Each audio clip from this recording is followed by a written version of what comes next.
নিরপেক্ষ সংবাদ দেওয়া এটা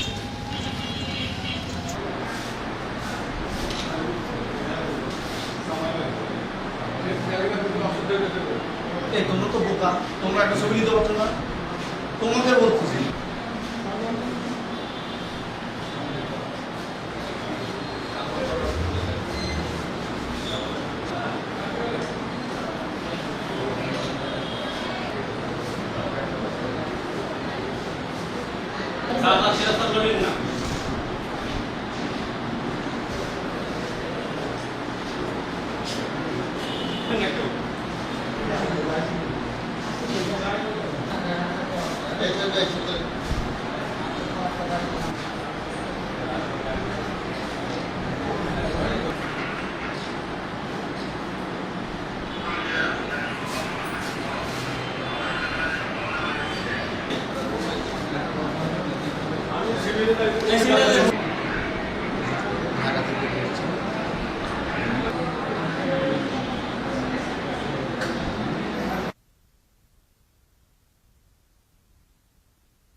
আজ রাত 2:25 ঘটিকার সময়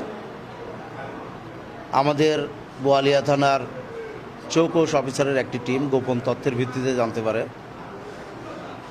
যে একটি গাঁজা বোঝাই ট্রাক আসতেছে। সেই ভিত্তিতে তারা কেদুর মোড় হইতে রাত্রি 2:25 ঘটিকার সময় ট্রাকসহ ট্রাকের ড্রাইভারকে আটক করে এবং ট্রাকের ভিতর হইতে 65 কেজি গাঁজা উদ্ধার করে এবং উদ্ধারকৃত গাঁজা এবং আসামি এবং ট্রাকসহ থানায় এসে এজাহার দায়ের প্রক্রিয়া চলমান আছে।